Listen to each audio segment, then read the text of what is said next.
Not all car accidents are the same. The first thing out of any car accident is, are you okay? Cars are meant to take us from A to B, but they're also meant to keep us safe from ourselves and other people.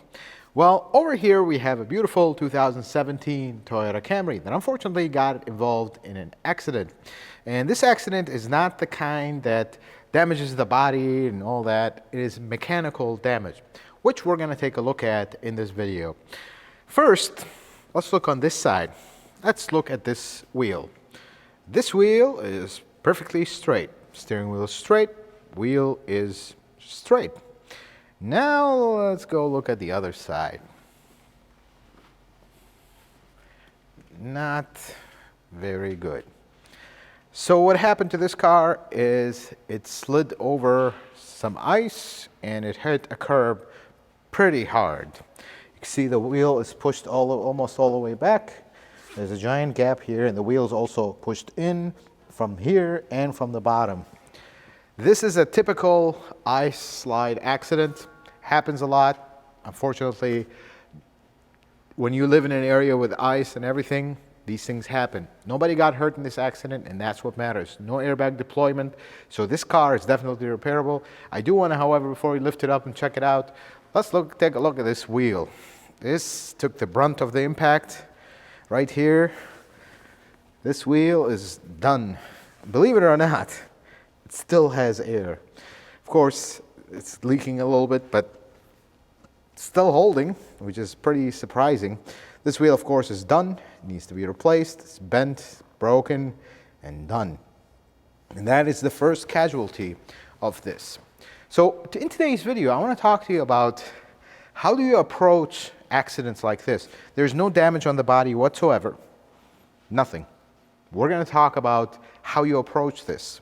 Now, the first thing I see is this strut is turned this way. If you look here at that strut nut, it's closer to the front than it is in the back. This doesn't mean things are bent. It just means that things are torqued the other way, while this one is sitting perfectly centered and normal. That's the first thing you notice. The other thing is, as we talked about, this is where we're going to keep the mental note of. The wheel is pushed back, in from the front, in from the bottom. Basically, the curb came this way, pushed it, kind of twisted everything down. We're going to keep that in mind. Let's lift this car up and let's look at the damage.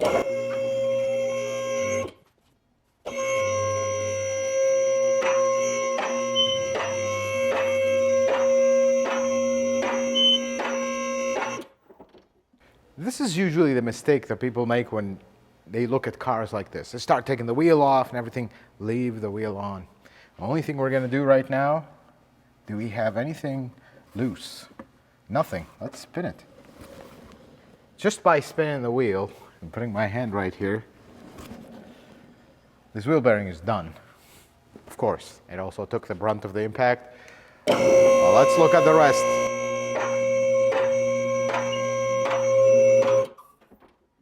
Let's take a look at the damage here, and it doesn't take much to notice. This control arm is completely twisted and done. This ball joint is pushed all the way through. I wouldn't trust this ball joint back on the car. And the next thing that is damaged is it's going to be very hard to tell. The gap between the pad holder or the bracket and the rotor here is a lot smaller than it is on the other side. Very hard to see on video, but physically when you look at it, it is completely different. This side is a lot bigger gap between the rotor and the bracket. That side, they're almost touching each other.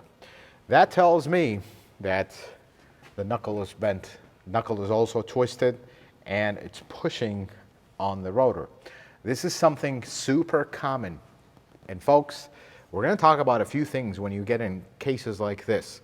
Let's take the wheel off now that we've gotten our look. Let's take the wheel off and I'll show you more stuff and how to tackle this if this was your car and you're going through it with your insurance company.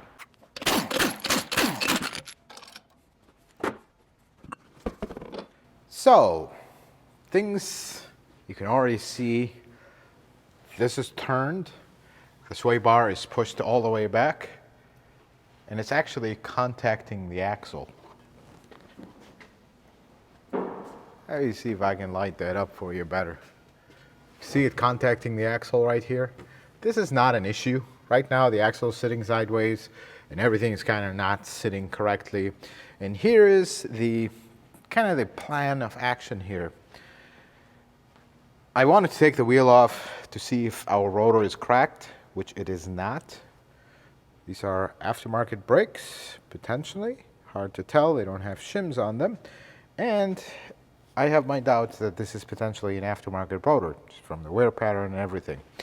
So here's the action plan here, because in addition to us trying to do right by the customer, you also have to do right by the insurance company.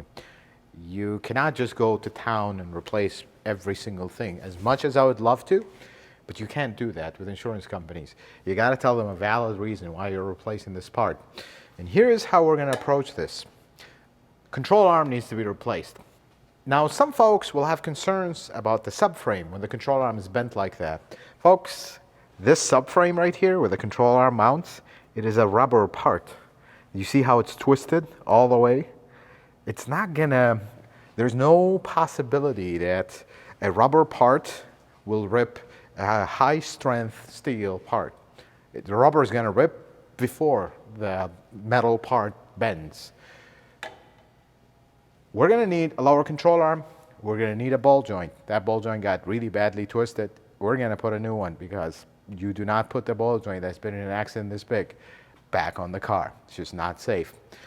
We're going to need a wheel bearing. We're going to need a new knuckle. Once all that's said and done, this car needs to head to an alignment because I have my concerns over the steering rack and the inner tie rods and how stretched they are. Because right now, the steering wheel is straight. This is pointing this way.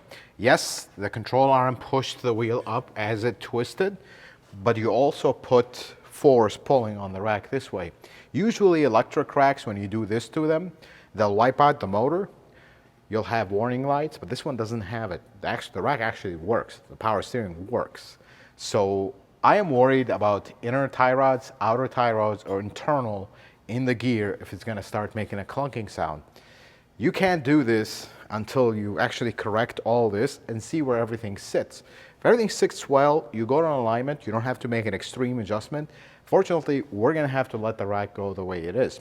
If we have issues aligning it and we have to kind of stretch it out or go all the way in, and in this case, I think we're going to have to go all the way in if we have issues, bottom out the rack adjustment and you still not inspect, that means something is stretched and we're going to need to replace the rack here. Folks, this kind of accidents happen all the time, and the normal approach, there are two approaches to this. If this is an insurance job, you have to approach it differently than when it's a customer job. Because what kind of insurance does a customer have? And this is so important. Do not go with these little insurance companies nobody heard of. They will put you through all kinds of mazes and not fix the car, and they'll find 10 reasons not to fix your car and send you on the road having you pay the bill. If you have a reputable insurance company, the first thing they're going to do, send an adjuster. Basically, the adjuster will ask you what and why. What part do you need to replace and why? Well, I kind of already explained to you what we're going to need to replace. We're not going to replace a sway bar link that just started touching the axle. Did it damage the sway bar link? No. Did it damage the axle? No. Well, then why are you replacing it? That's how insurance companies look at it.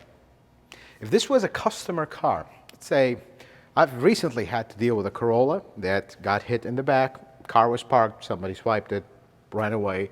They had not good insurance, and the insurance basically threw them in loops, and the customer was like, you know what, I need my car, I can't wait 2 months for the insurance to respond. So let's fix it on our own. In that case, they are on a limited budget. They cannot really just, oh, let's just replace everything and that's it. I told them, let's start thing by thing. You're going to replace the control arm, the ball joint, potentially put a bearing, see how bad that knuckle is, We'll try to bend it back. Usually it's unsuccessful unless the customer wants to fix it 100%, but there are ways to get this back in spec reasonably close where it's safe. But when it comes to insurance companies, they do not want liability. Neither do I. If the part is bad, it's bent, it's damaged as a result of the accident, it gets replaced. The end of the story. The moral of this story is be careful driving out there. I am so happy that this accident did not cause any injuries. That is the most important things. Cars can be fixed. This car, in a matter of a few weeks, hopefully the insurance company is a good company and they send an adjuster here so we can get this wrapped up, get this car back to the customer as soon as possible.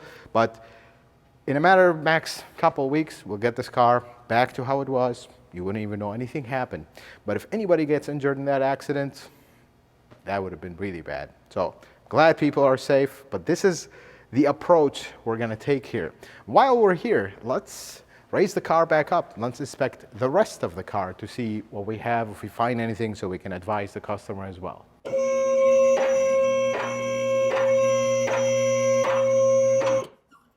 Well, let's look at the rest of the car here. First thing I noticed when we were still talking about the suspension, and you look at that crazy bend of this control arm, that this is a testimony that our quality, it has to be said, has hit this strong, did not rip the ball joint right out. Folks, this is not a soft hit. This is a tough hit. And look at this thing. It's just completely twisted up. The ball joint is holding, and holding without play. There is no play in this ball joint. That's the crazy part. But of course, it's all twisted up and bent.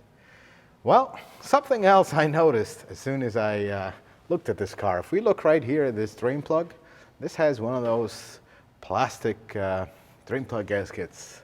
And of course, it's leaking. So we'll have to address that with the customer. It looks like this is a very recent oil change because things are still wet and the oil filter is wet. Wonder if this was done yesterday or it's leaking. That's interesting. Let's go back to the rest of the car. Brakes are actually good. They are missing shims. They look aftermarket to me, but they're good. They have plenty of life. Don't know if they pulsate or make noise because obviously you can't drive this car right now. Let's look at the radiator right here. I don't see any leaks at the bottom. That's good. Exhaust. Usually I like to hit the exhaust. If there's any exhaust shields that are loose, you'll hear them rattling. This car is relatively good on rust. I don't see anything on the body. Looks pretty clean. These Camrys do have some covers. They're not completely covered, but some covers. So everything's looking good here. Body plugs, of course. Why am I surprised? Let's see if it's inside. Nope, it is not inside. And it's missing. This one is missing. This one is here. Oh, that's good. And then this one is missing. And this one as well. Oh no, this one is not missing. This one just fell off. But there's another one missing here. Let's put this one back. By the way, this is how a body plug looks like on these two shapes that I've seen. There we go. That's much better. Going back to the back of the car, everything looks very stock here. Nothing's been checked. Sway bar links. Rear brakes look good. Suspension, everything looks good. Some rust. This is typical, but this is not excessive at all for a car of this age. It's not an old car, but this is normal rust for us. In case you're from California, you look at this. This car is ready for a junkyard. No, that's how every single car looks around here. Ask our Canadian brothers. To them, this is a brand new car. To us, this is a few-year-old car. Muffler is good. Everything looks good. Otherwise, I don't see any other issues. Let's lower this car back down and let's look under the hood and we'll wrap up this video.